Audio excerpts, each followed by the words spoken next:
So students, now we are going to start with a new topic.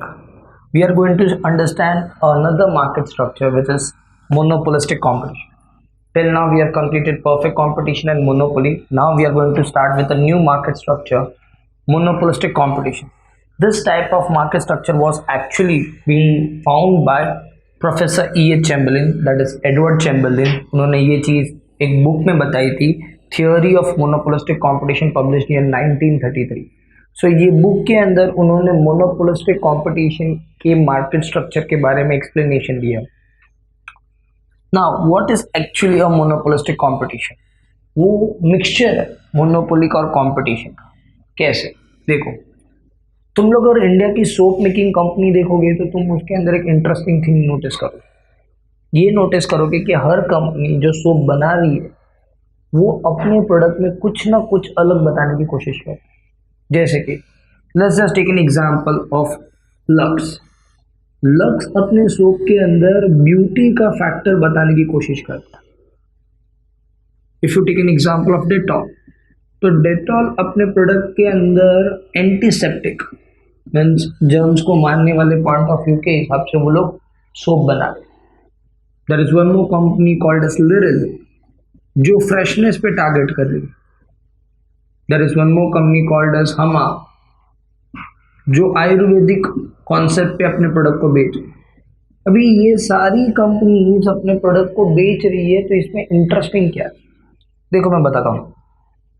जब भी तुम lux as a soap देखोगे, I am just making this Lux and one more company that is Dettol, दोनों के soap काम एक ही कर रहे हैं, means they are competing, yes और नो, और दोनों वही चीज़ के थ्रू वही चीज़ के लिए यूज़ हो रहा है जो बाकी यूज़ हो रहा है. सो उसमें कुछ नया नहीं है सोप के हिसाब से, राइट? सो मैं ऐसा बोल सकता हूँ कि लक्स एंड डेटॉल compete कर रहे हैं, लेकिन लक्स अपने प्रोडक्ट को बेचने के लिए क्या कर रहा है? अपने ब्यूटी वाले फैक्टर को एनहांस करके वो पार्ट पर मोनोपोली करने की कोशिश कर रहा है. वो बताने की कोशिश कर रहे हैं कि ब्यूटी के अंदर हमें कोई compete नहीं कर सकता. साबुन में compete कर सकता है, लेकिन ब्यूटी वाले फैक्टर में we are the best. Dettol वही कॉन्सेप्ट पे काम करता है. डेटॉल बोलता है साबुन सब बना रहे, हम भी साबुन बना रहे, लेकिन साबुन की कैटेगरी में कंपटीशन में एक पार्ट पे हमारी मोनोपोली है. एक पार्ट मतलब वो लोग बता रहे हैं कि भाई एंटीसेप्टिक में हमारी मोनोपोली.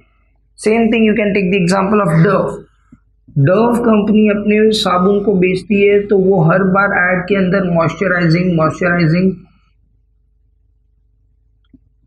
मॉइस्चराइजर उसका फोकस बताती है. सो ये सारी कंपनी देखा जाए तो साबुन के हिसाब से क्या कर रही है? compete कर रही है. मीन्स इसके अंदर कंपटीशन के फीचर्स है. So there are some features of competition, लेकिन ये कंपनीज के अंदर, ये साबुन के अंदर सब चीज़ में वो compete नहीं कर रहे. कुछ पार्ट में वो बताने की कोशिश कर रहे हैं कि उनके पास मार्केट का पावर है और वो चीज़ में वो सबसे ज़्यादा स्ट्रॉन्ग. देखो, मोनोपोली का मतलब मैंने बताया था सिंगल सेलर, साथ ही साथ मैंने बताया था कि उनके पास मार्केट का पावर होता है और वो जो चीज़ बनाते उसके सब्स्टिट्यूट नहीं होते. तो अगर मैं ऐसा बोलूँ कि साबुन के बाकी सारी चीज़ों के अंदर तुम देखोगे कि कंपटीशन है, लेकिन एक फैक्टर या दो फैक्टर ऐसे फैक्टर्स हैं जिसमें वो लोग बताने की कोशिश क्या कर रहे हैं कि दे आर दी बेस्ट. उस मामले में उनको compete करने वाला कोई नहीं. सो ये एक मिक्सचर बन गया किसका? कंपटीशन का एज वेल एज मोनोपोली का. इसीलिए नाम पड़ा monopolistic competition. I can give one more example. अभी मोबाइल कंपनीज का ही तुम देख लो. सब मोबाइल कंपनीज मोबाइल बना रही है, यस. सब मोबाइल कंपनीज अपने फीचर्स बताने की कोशिश कर रही है, लेकिन हर कंपनी अपने मोबाइल को बेचने के लिए अपने मोबाइल में कुछ ना कुछ अलग बताती है.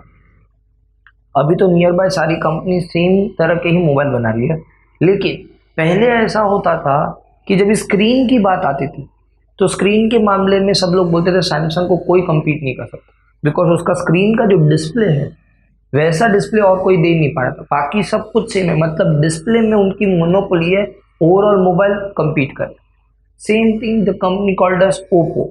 ये कंपनी तो एडवर्टाइज में ही बताती है कि हम लोग बेस्ट है कैमरा में.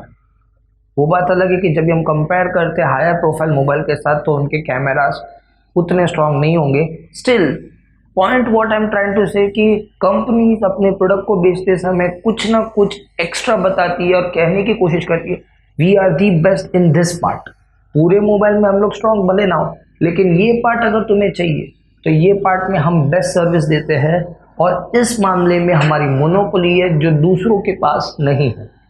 सो this is how company in real world do the business. So reality में what you will see, monopolistic competition होता है, परफेक्ट कंपटीशन और मोनोपोली कम एग्जिस्ट करते हैं। रियल वर्ल्ड में मिक्सचर ही तुम्हें मिलेगा हर कंपनीज के अंदर। तुम देखो, you will see whether you take an example of automobile, तो ऑटोमोबाइल में सब कार बेच रहे, पर मारुति अपनी ज़्यादा कार कैसे बेच पा रही है? उन्होंने मार्केट में एक प्लस फैक्टर बताया कि उनके सर्विस स्टेशन सब जगह पर, वो उनका एक्स फैक्टर, और वो एक्स फैक्टर में ना Hyundai, ना होंडा, ना अदर कंपनी compete कर पाए। सो वो मामले में वो बोलते वी आर दी बेस्ट। सो इस तरह से तुम लोग देखा ऑटोमोबाइल सेक्टर के अंदर। फिर तुम लोगों को मैंने अभी राइट नाउ एग्जांपल दिया ऑफ मोबाइल सेगमेंट के अंदर। Even you can see the example of soap making, shampoo making. Every company come up with something new and they will say we are the best in this part. If you want this part only then you should purchase our product. और उन्होंने एक market का एक हिस्सा पकड़ के रखा होता है। जैसे ओप्पो, ये जो कंपनी कैमरा फ़ोन बनाती है, उन्होंने क्या किया, जिसको कैमरा फ़ोन चाहिए वो कैमरा फ़ोन का मार्केट जो होगा ना, उसके अंदर वो सबसे ज़्यादा स्ट्रांग हो जाता है। बाकी सब चीज़ों में भले वो नॉर्मल हो, लेकिन एक पार्ट में वो स्ट्रांग हो जाता है। So you will always see this kind of markets, और यही रियल में एग्जिस्ट करता है। And this is what is called as monopolistic competition. So you will find there is some features of competition, but on the other side, because your product is somewhat different, not totally different, and I will say not totally same हो जाएगा तो perfect competition बन जाएगा, और पूरा product अलग हो गया तो मोनोपोली हो जाएगा। ये तो ना पूरी तरह अलग भी है ना पूरी तरह सेम है, ये मिडवे में। इसीलिए this is a kind of market structure where there is a mixture of competition as well as monopoly, hence this is called as monopolistic competition. Now देखो क्या लिखा हुआ है डेफिनेशन वाइज एडवर्ड चैम्बरलिन ने। Monopolistic competition refers to competition among large number of sellers, because तुम soap making company में देख रहे हो बहुत सारे sellers, yes, but producing close substitute, not perfect substitute बना दिया तो क्या हो जाएगा, they will become a perfect competition। और अगर क्लोज सब्स्टिट्यूट भी नहीं रहा तो क्या बन जाएगा, मोनोपोली। ये कैसा है, जैसे मैंने तुम्हें बताया, परफेक्ट सब्स्टिट्यूट भी नहीं है, ना ही नो क्लोज सब्स्टिट्यूट है, ये क्लोज सब्स्टिट्यूट है। एक दूसरे के सब्स्टिट्यूट है क्लोज में, लेकिन स्टिल खुद के पार्ट में स्ट्रॉन्ग, और इसी तरह बिजनेस किया जाता है। सो रियल वर्ल्ड में this is how you will C, and this is realistic market structure जो तुम देखोगे। सो 1933 ने एडवर्ड चैम्बरलिन ने ये मार्केट स्ट्रक्चर को बहुत ही गहरी तरीके से समझा एंड उसको ऑन पेपर पब्लिश किया और बताया कि देखो तुम परफेक्ट कंपटीशन बोल रहे हो, तुम मोनोपोली बोल रहे हो, लेकिन उससे बेटर मार्केट स्ट्रक्चर जो तुम रियल वर्ल्ड में देख रहे हो वो ये है। So I think so I made very clear regarding the monopolistic competition market meaning as well as the definition. Now let's see what is different from perfect as well as from monopoly. So उसमें अलग क्या, तो हम features को go through करते हैं। So let's start going through all the features of monopolistic competition.